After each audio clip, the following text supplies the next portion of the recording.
Thank you so much, and good afternoon. This is something I really look forward to every year. I've had a chance to address 3 of the 4 Mandela Washington Fellows classes, the YALI classes here in Charlottesville, and I love putting this on my calendar because I need some inspiration. You know, I try to inspire others, but I need some inspiration too. And when I'm together with the fellows and together with those who have nurtured and grown this program, then I am inspired, and I'll be driving back to DC to vote this afternoon. So it is really a treat to be here and to welcome you in this place. To the Mandela Fellows, this is a huge honor, UVA is one of the most selective public institutions in the country. No Virginia senator was smart enough to get into UVA. UVA accepts about 1 out of 4 of its applicants for undergraduate admission. This program accepts 1 out of 64. 64,000 African leaders applied to be YALI Fellows in the United States. 1,000 are accepted and then are placed in 40 different programs around the country. So we know already an awful lot about you, how significant your leadership roles are, and I congratulate you. I echo what Ben said about this program. It's so important that we do things like this. My son one of my children is in the Marine Corps, and he has kind of a subspecialty. He's an infantry commander, but his subspecialty includes training foreign militaries, and he had a deployment in 2015 in Africa. And what I came to realize from talking to him as he was in Djibouti and Tanzania and Ghana and Senegal is, in the grand scheme of the Pentagon budget, what we spend to train partners elsewhere, whether we're in their country, we bring them here for courses at the National Defense University, in the grand scheme of things, that's a tiny, tiny part of the Pentagon budget. In the grand scheme of the State Department's budget, a program like YALI is a tiny part of the budget. But building strong relationships with dynamic young leaders that will enable them to do a great job, but that will also flourish into lifelong relationships between our policymakers and our citizens here and those leaders as they go on to other leadership opportunities. What a smart thing to do. And so I am very committed to this program, and I'm not only a member of the Foreign Relations and Armed Services Committee. You really should be glad to have me because I'm on the Budget Committee too. And we're under a challenge right now about budgetary support for this program going forward from FY18, and coming and interacting with you gives me additional motivation in that challenge. And finally, let me thank the Presidential Precinct before I offer a few thoughts. There are 40 sites in the United States where YALI Fellows are.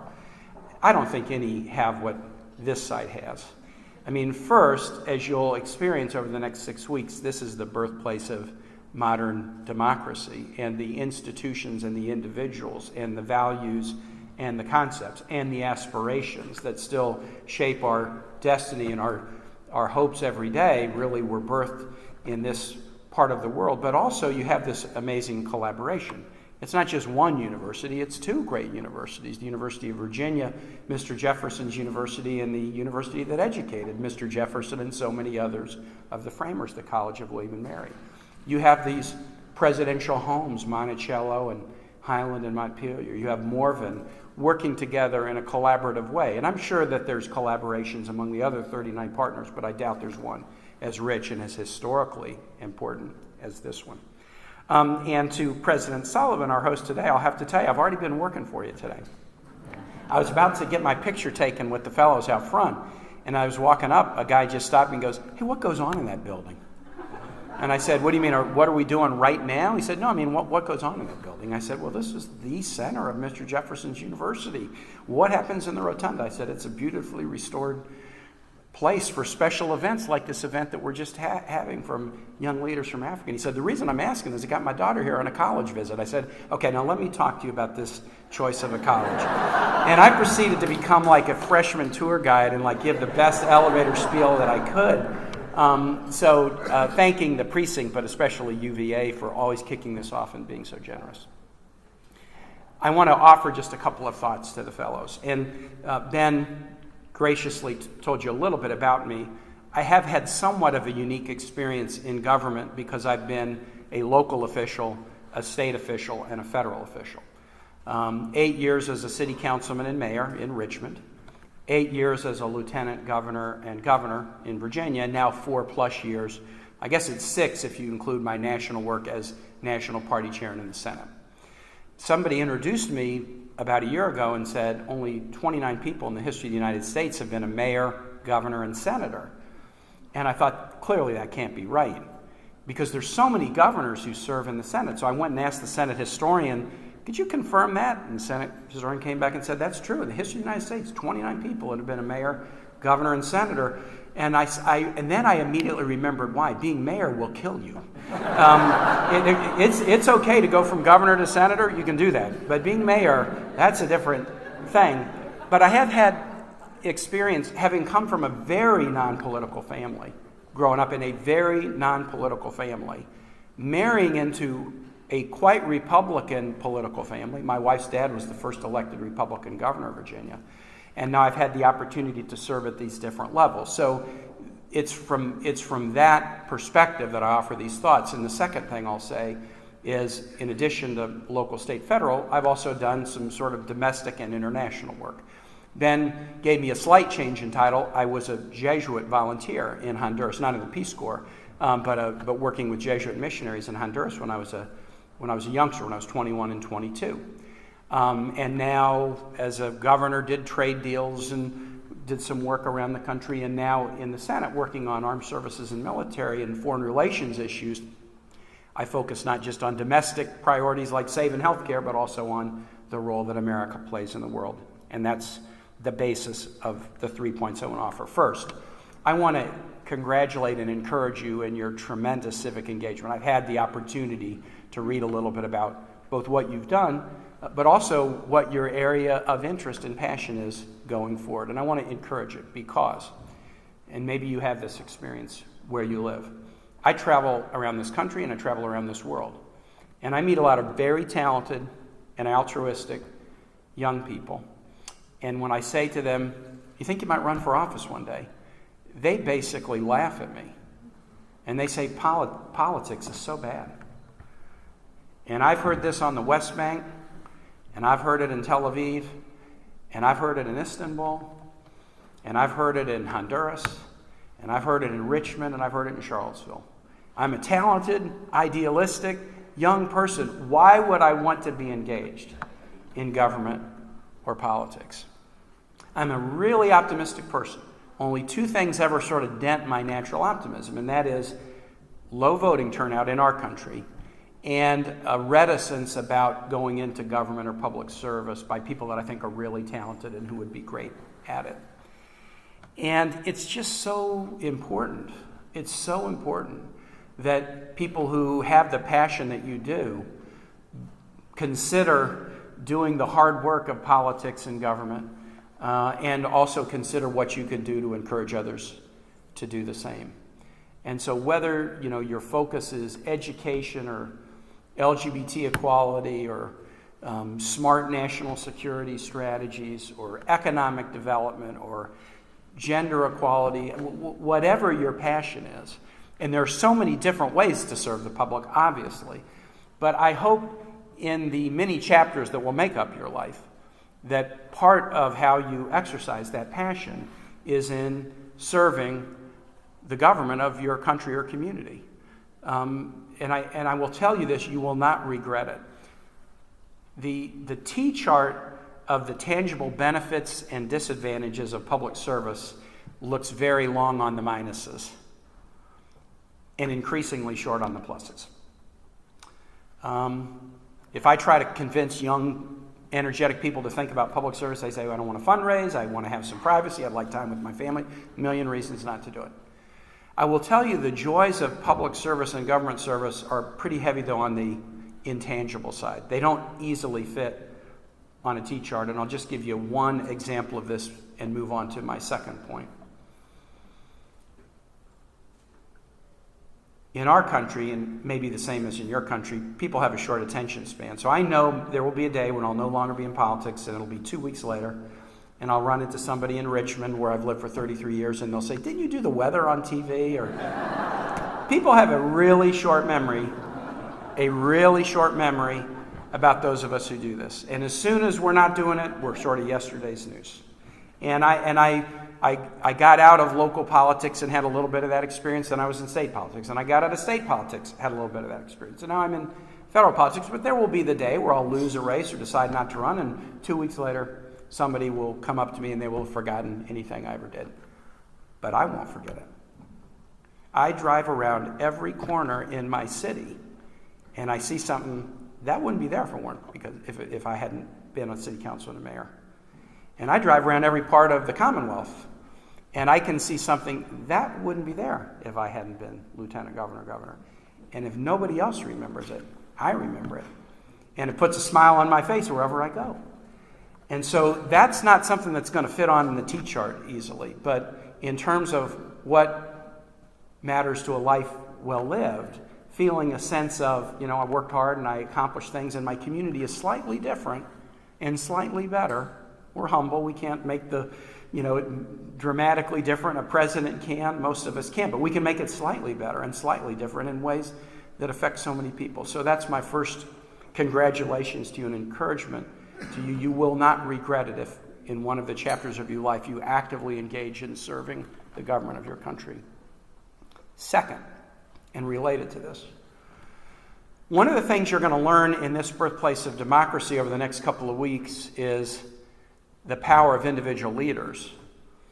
But individual leaders are most powerful when they strengthen institutions rather than just strengthen individual leaders. It's the strengthening of institutions that makes for powerful individual leaders. When I lived in Honduras in 1980 and 81, it was a military dictatorship. I was living with Jesuit missionaries who were very persona non grata. They were not appreciated by this government. To the contrary, they were really oppressed by the government at the time. And I had not lived anywhere other than in suburban Kansas City when I went there, so my experience was of the world very, very limited. I hadn't traveled, hadn't seen anything other than what I was used to. And suddenly, I was in a place where the individuals were strong and the institutions were very, very weak. And that made a huge impression on me. And it continues to make a huge impression on me as I travel around the world, because it's the way a lot of people live today. Individuals are strong and institutions are weak. In Honduras, there were laws, sure. There were institutions until the general woke up the next day and decided he didn't want them. Or he'd leave them as they were, but he wouldn't follow their advice. And so one of the things that's so powerful about the presidential precinct is this has been a place where the thinking about institutional strength was very, very far-sighted. And we need this in the world. You can think about your own community and your own country, and you're going to, I think, understand what I'm talking about in your own way. We need it here in the United States. You'll be at Montpelier. You'll study Madison. 2017 is the 230th anniversary of the drafting of the Constitution. Madison was the great drafter. He absorbed all kinds of great ideas from others, and then in the debate about the Constitution, there was a lot of edits and changes, but he was given the task of writing and drafting this set of institutions. And just to kind of go into it for a second, the United States after the Revolutionary War had a government, but it was very weak and ineffective because it was states and the federal government wasn't particularly strong. And so in dealing with issues like trade between states or foreign aid or diplomacy or war, it couldn't do the job that needed to be done. So they had to rethink after just a handful of years how they would set up a system. And Madison was charged with doing it. Madison had a big problem that he was trying to solve in a theoretical way because there wasn't a government around that he could model after. There were ideas, but he was trying to do something that had never really been done. And this was the principal challenge. There were some other ones too. This was the principal one. I want to set up a federal government with the president, but I don't want a president to be able to run wild. I want to have a system that has a president that's a strong president, but one that will be controlled, that cannot abuse authority, that cannot overreach. How do you do that? How do you do that? You do that not through hobbling the individual, but you do it through strengthening institutions. And so when you are at Montpelier and you're studying about Madison, it was very intentional that the Article I branch of our Constitution was legislature, not executive. Many places the executive would have the primacy, but not us. The legislature is the Article I branch. The Article III branch, I don't know if this is common because I don't know the judicial systems of your countries, but it was really uncommon even in the United States today, much less in the world that I'm familiar with. Article III branch is judiciary. In 1787, they decided judges will have life tenure. Once appointed, they're judges for life. We don't have judges for life in Virginia. I don't think any state has judges for life. Honduras doesn't have judges for life. Most nations don't. Why did they do it that way in 1787? They did it that way so that a trial court judge could say, Mr. President, you can't do that immigration order. And the president could tweet or say whatever he wanted about the trial court judge, but the judge couldn't be fired. The judge would not lose his or her job for standing up and saying, this is what the Constitution requires. The strength of institutions. In the First Amendment to the Constitution, you'll learn about Madison. Madison didn't think we needed a Bill of Rights. Today they'd call Madison a flip-flopper. He didn't think we needed a Bill of Rights. He ended up becoming convinced we needed a Bill of Rights, partly because of the politics. It would be easier to get the states to ratify it, but also partly because, well, we don't need a Bill of Rights. But then Madison's living in Montpelier, and he's seeing Baptist ministers being persecuted by the Church of England and the state that was allied with the Church of England. He said, well, maybe we do need a Bill of Rights. And so in the First Amendment, and the First Amendment is first for a reason. You've got the right of people to freely express and profess their religious beliefs without preference or punishment. That's good for the individuals. It's also a check against an executive that might want to favor one group of people over another. You have the right of the press, free and vigorous press. It's good for people to express themselves freely, but that's not really why they put it there. They put it there because a free press, given the tools to be free, would be a check against a powerful individual who try to usurp institutions and rights.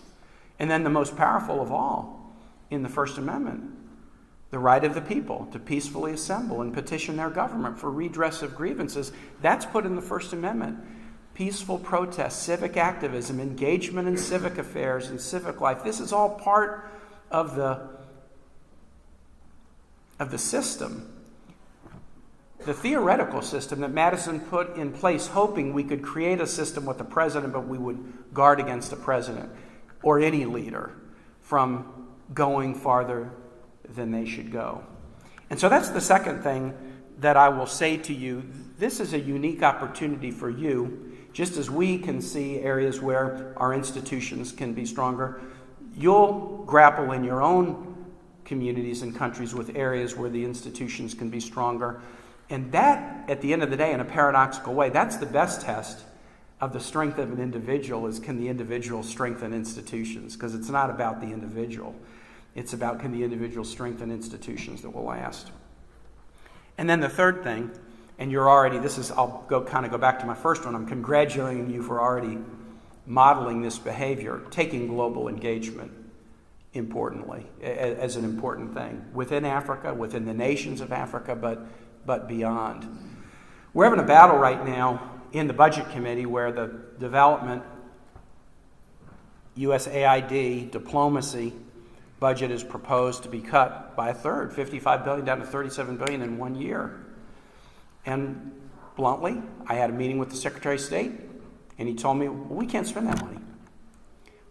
And I thought, wow, I know how much China's spending around the globe to try to influence other countries. I mean, if you told me we're not spending it the right way, we can spend it a lot better, I'm all ears. Let's talk about that. But to say the U.S. can't do what we need to do, we should spend a third less because we're too globally engaged, we should be less globally engaged, I find that a very troubling notion.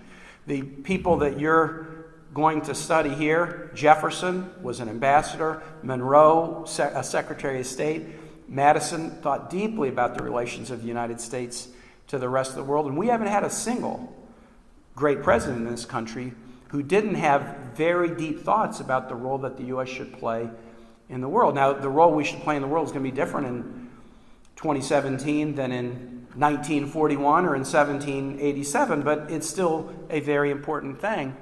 And I think it's so important for you also to grapple with this notion of how we connect across cultures, how we build understanding, learn from each other. We have things to learn from you, or we wouldn't be doing this. And we are, proud enough of what we have to think we have things to teach you too.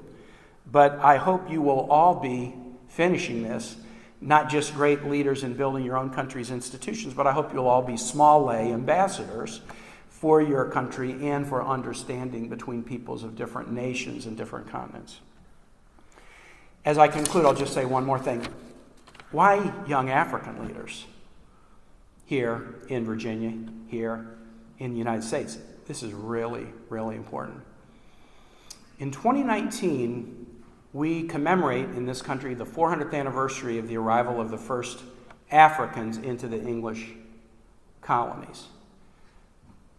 Africans had come into the Spanish part of the United States, St. Augustine, earlier. The first Africans who came into the English colonies came to Virginia, Jamestown in 1619. They were slaves on a Portuguese slave ship. They were captured. They were brought ashore at Point Comfort, which is now in Hampton, Virginia, and then soon thereafter came to Jamestown and then grew into a nation of African Americans. The circumstances of their arrival were tragic in a cosmic scale, in a scale that really can't be put into words. And yet, in one of these weird mysteries of life, you could not imagine the United States. You could not imagine the Commonwealth of Virginia without the contributions of Africans and African Americans. That tragic beginning has turned into something so beautiful, though still laced with painful memories and scar tissue and inequities of the day. It's turned into something so beautiful that it's something that really we have to celebrate in the right way, acknowledging all the challenges along the way and all the work still to be done. And it started right here in Virginia. You'll be within 5 miles of it when you're at William and Mary. I had a wonderful opportunity when I was governor. I was governor in 2007, and we welcomed Queen Elizabeth and Prince Philip to Virginia to commemorate 400 years of the English roots of the United States. And it was a really cool opportunity. And when we did that, Congress passed a resolution putting in place a commission to celebrate 400 years of the English roots of the United States, a federal commission chartered by Congress to do educational events, tell the story, and we did our work as a Commonwealth, and the federal government did its work to tell the story. And my wife and I, just because of the fortune of being governor at the time, were part of the story. That was 2007. In 2015, we celebrated the arrival of the first Spanish continuous settlement in St. Augustine, Florida, 1565, 42 years before Jamestown. Continuous Spanish spoken in this nation longer than English has been. And in 2015, I just had the good fortune. I was the chairman of the U.S.-Spain Council. So I got to go to St. Augustine. And I got to welcome the King and Queen of Spain to come to celebrate 450 years of the Hispanic roots of our nation. And Congress put together a commission to celebrate 450 years of the roots, Hispanic roots of the United States. And it was an amazing experience to tell the story and think about the known and unknown heroes. So I've introduced a bill in Congress to put together a federal commission, just like we did in 2007, just like we did in 2015, to say, well, if English lives matter, if English contributions matter, if Hispanic lives matter, if Hispanic contributions life matter, then African lives and African contributions should matter. And so I'm carrying this bill with a Virginia Congressman, Bobby Scott, who represents the area where Point Comfort is, to try to do right and tell the story in a way we've never fully told it. And then it will be told better by people in the future, but we can improve on the way it's been told in the past. But, we should be inviting young leaders from all over the world to the United States. But there's a particular power of doing it here. The University of Virginia has just made a commitment in connection with its upcoming bicentennial to do a memorial here at UVA about the enslaved Virginians that were part of the construction of the University of Virginia back in 1800s. We are so tied to Africa in this country. We are so tied to Africa in the Commonwealth, in this university. And there's no way of imagining our country would have been as great as it has become and as wonderful as it has become without those ties. And so that's another reason why YALI is so successful. But again, of all of the 40 places where the YALI program takes place, this is a most special one. Thomas Jefferson, the architect of the equality principle that still is a North Star for people all over the world who own slaves. But all that proves is we can have aspirations that exceed our humble capacity. And that's still a truism about humans. Thank God we have aspirations that exceed our humble capacity. We need aspirations that exceed our humble capacity. You being here will help give us some additional energy and strength to achieve our own aspirations, and we hope what we can offer over the course of the next 6 weeks will give you energy and strength to help you achieve yours in the countries where you live. Thanks so much for having me today.